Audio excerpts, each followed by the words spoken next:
Good morning everyone. हमने class 7 के लिए जो पिछला वीडियो भेजा था क्लास 6 का था, एक्चुअली वही same lesson when where and how आप लोगों के भी हिस्ट्री का पहला चैप्टर वही है।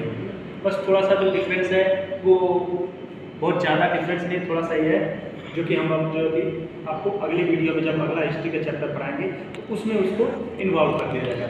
लेकिन आज हम लोग जो है कि ज्योग्राफी का पहला चैप्टर पढ़ेंगे और ये आपके ही बुक का पहला चैप्टर है, क्लास 7 का ही पहला है ना। तो अब इसमें जो पहला चैप्टर का नाम है वो है the environment and it's totality. The environment and it's totality ये क्या है? ये एनवायरनमेंट वर्ड से हम लोग बहुत अच्छे से भली भांति परिचित है और ये टोटलिटी जो है एंड इट्स टोटलिटी यानी कि एनवायरनमेंट, ये जो वातावरण है इसके अंदर कौन कौन से कंपोनेंट्स हैं, कौन कौन सी चीज़ें जिनसे मिलकर एनवायरनमेंट तैयार होता है, वो है टोटलिटी। ओके, तो सबसे पहली चीज आता है इसमें एनवायरनमेंट। एनवायरनमेंट के अंदर है the sum of all condition prevent in our surrounding is called environment including one of the ecosystem, है ना। तो ये जो एनवायरनमेंट है इसका मतलब ये हुआ कि हमारे सराउंडिंग में, हमारे इर्द गिर्द जो भी चीज़ें मौजूद हैं, जीवित हो निर्जीव हो, ठीक है ना, या वो इंसान हो या फिर इंसान के द्वारा बनाया गया कोई स्ट्रक्चर, ठीक है ना, उन सारी चीज़ों को मिलाकर एक एनवायरनमेंट तैयार होता है हमारा, ठीक है ना। तो वो जो एनवायरनमेंट होता है, वो जो वातावरण होता है, वो हमारा वातावरण होता है, ठीक है ना। तो इसी प्रकार से हर इंसान का अलग अलग एनवायरनमेंट होता है, सबका अलग अलग होता है, ठीक। हमारा एनवायरनमेंट कुछ और है, आप लोग का एनवायरनमेंट कुछ और होगा, क्योंकि हमारे घर के आसपास अलग अलग प्रकार के पेड़ पौधे, अलग प्रकार के इंसान, अलग प्रकार की मकाने पाए जाएंगे और आपके घर के आसपास अलग अलग प्रकार के। तो वही जो एनवायरनमेंट होता है ये सबका अलग अलग होता है। तो उसी को कहते हैं कि हमारे आसपास जो भी चीज़ें मौजूद हैं सराउंडिंग्स में, उन सबको मिला के एनवायरनमेंट हमारा तैयार होता है, ठीक है। तो इसके अंदर इंक्लूडिंग वन और मोर इकोसिस्टम, इसके अंदर एक या एक से अधिक इकोसिस्टम आ सकता है। इकोसिस्टम का मतलब आप लोग जानते होंगे कि interdepending and reacting on each other, ठीक है। Interacting and interdepending on each other is called ecosystem, ठीक है, of biotic and abiotic elements. तो इकोसिस्टम के बारे में हम आपको देखिए इकोसिस्टम क्या है। इकोसिस्टम का मतलब है interdepending and interreacting on biotic and abiotic elements, ठीक है, यानी कि जीवित और निर्जीव जो चीज़ें हैं, वस्तुएं हैं या फिर जो जानवर हैं, जो इंसान हैं, जो एक दूसरे के ऊपर आधारित रहते हैं, एक दूसरे के ऊपर निर्भर रहते हैं और उनसे मतलब कहने का मतलब कि हमसे उनका गुजारा चलता है और उनसे हमारा चलता है। इस प्रकार से जो हम लोग निर्भर है एक दूसरे के ऊपर, उसी को क्या कहते हैं? इको सिस्टम कहा जाता है, ठीक ना। तो इसके बारे में आप लोग पढ़े होंगे अच्छे से, ठीक। हम आगे बढ़ते हैं कंपोनेंट्स ऑफ एनवायरनमेंट पे। कंपोनेंट्स ऑफ एनवायरनमेंट पे बढ़ते हैं। तो ये जो है कंपोनेंट्स ऑफ एनवायरनमेंट का क्या है कि इसके अंदर दो प्रकार के होते हैं ये कंपोनेंट्स ऑफ एनवायरनमेंट। पहला होता है नेचुरल और दूसरा होता है ह्यूमन, ठीक है। कंपोनेंट्स ऑफ एनवायरनमेंट दो प्रकार के होते हैं, नेचुरल एंड ह्यूमन, ठीक।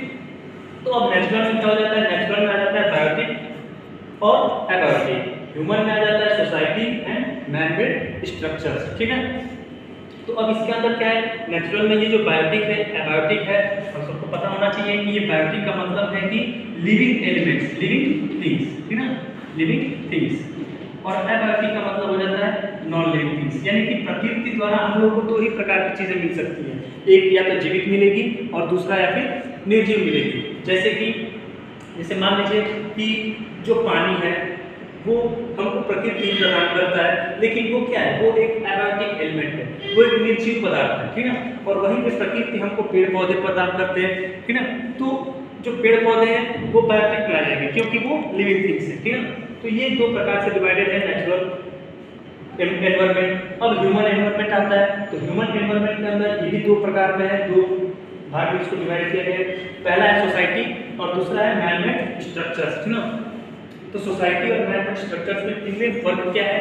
ठीक, तो सोसाइटी का मतलब ये है कि जो हमारा एनवायरनमेंट होता है तो उसमें हमारे और इर्द गिर्द जिस प्रकार के जो लोग होते हैं, जैसे अलग अलग प्रकार के लोग होते हैं, तो वो भी एक प्रकार का हमारा एनवायरनमेंट तैयार करते हैं। और नेक्स्ट है मैन-मेड स्ट्रक्चर्स, यानी कि मनुष्य द्वारा बनाई गई जो भी रचनाएं हैं, ठीक ना, जो भी मतलब स्ट्रक्चर्स हैं, वो भी एक प्रकार से हमारे लिए हमारा एनवायरनमेंट बना बनाती है। जैसे मान लीजिए कि मनुष्य जो है कि सड़क बनाता है, बिल्डिंग्स बनाते हैं, हट बनाते हैं, ठीक ना, या फिर अपना मकान बनाते हैं, तो ये सारी चीज़ें मनुष्य के द्वारा बनाई जाती है।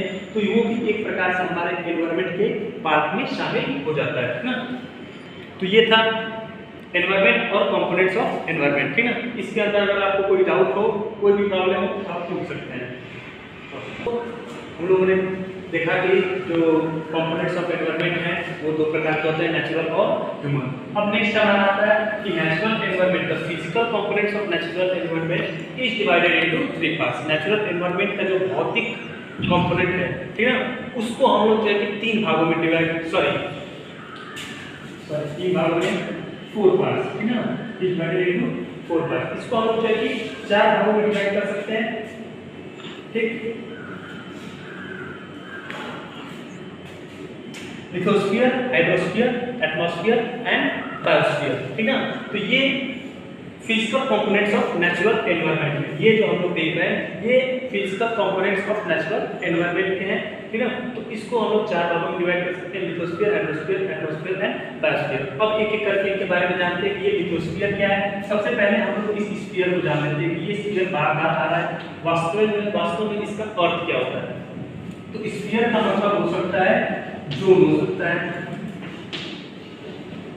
या फिर हिंदी में अगर कहें तो हम इसको मंडल भी कह सकते हैं। मंडल यानी कि एक एरिया, एक निश्चित एरिया, जैसे मान लीजिए कि ये कोई ये अर्थ है ना, इस पर ये अगर कोई पर्टिकुलर एरिया है तो इसको हम जोन कह सकते हैं। अगर मान लीजिए कि यहाँ पर ये पूरा ब्लू है तो इसको हम ब्लू जोन भी कह सकते हैं। यहाँ पर अगर कोई एरिया है, पर्टिकुलर एरिया, ये सपोज कीजिए कि येलो है, ठीक ना, तो इसको हम येलो जोन भी कह सकते हैं।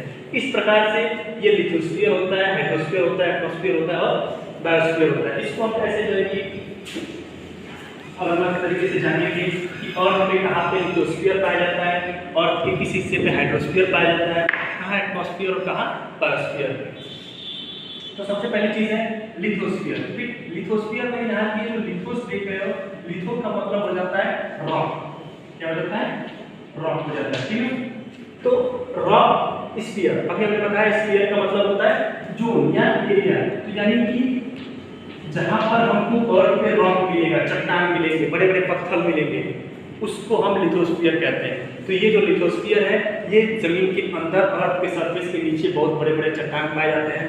कहीं कहीं अर्थ के सरफेस पे भी पहाड़ों के रूप में चट्टान मिलते हैं। तो ये सारे जो है कि लिथोस्फीयर के पार्ट्स हैं, ठीक ना, अर्थ के लिथोस्फीयर के पार्ट्स में आ जाते हैं। नेक्स्ट आता है हमारा हाइड्रोस्फीयर। यहाँ पे जो हाइड्रो है इसका मतलब हो जाता है वाटर, ठीक। तो हम सब लोगों को पता है कि वाटर कहाँ कहाँ पाया जाता है। तो वाटर जहाँ भी पाया जाए उसको हम क्या कह सकते हैं, हाइड्रोस्फीयर, ठीक ना, या फिर वाटर स्फीयर। जैसे कि एग्जांपल में रिवर हो जाएगा, ठीक ना, नदी में पानी मिलता है यानी कि वो हाइड्रोस्फीयर का क्या है, पार्ट है। रिवर जो है हाइड्रोस्फीयर का पार्ट है। अगर हमको लेक में पानी मिल रहा है तो लेक भी क्या है, हाइड्रोस्फीयर का पार्ट है, ठीक ना। इसी क्रम में आगे चलते हैं। एटमॉस्फेयर क्या है, तो एटमॉस्फेयर यानी कि वातावरण, ठीक ना, वातावरण।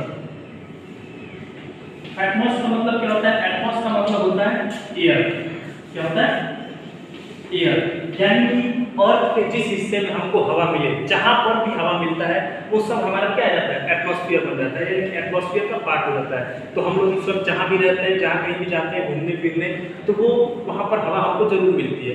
तो वो एटमॉस्फेयर वहां पर मौजूद है, यानी कि वहां पर एटमॉस्फेयर मौजूद है और एटमॉस्फेयर का जो पार्ट है वो वहां पे है। तो यही चीज है, एटमॉस्फेयर हो जाता है।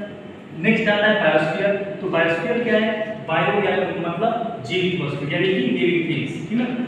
इसके अंदर दोनों चीजें आ जाती है, लैंड भी आ जाता है और वाटर भी आ जाता है, ठीक है।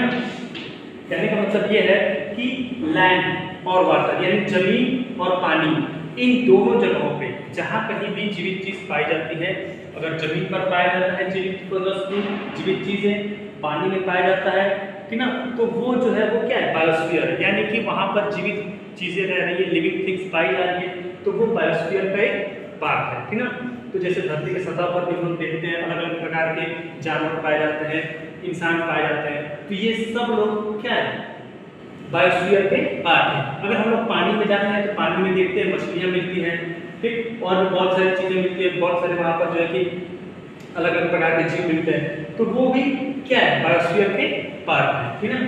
तो अब इस क्रम में जो कि हम लोगों ने यहाँ तक पढ़ा, ठीक। अब आगे जो ह्यूमन एनवायरनमेंट है, नेक्स्ट हमारा पार्ट होगा, वो होगा ह्यूमन एनवायरनमेंट, ठीक है। इसके बारे में अगले वीडियो में हम लोग जो है पढ़ेंगे ह्यूमन एनवायरनमेंट, इसके बारे में अगले वीडियो में पढ़ेंगे। तब तक के लिए इसके अंदर अगर आप लोगों को कोई भी डाउट हो, कोई भी समस्या हो, तो आप लोग मैसेज पे या फिर व्हाट्सएप पर जो है कि कॉल करके पूछ सकते हैं, व्हाट्सएप पर मैसेज करके पूछ सकते हैं, ठीक ना। Thank you.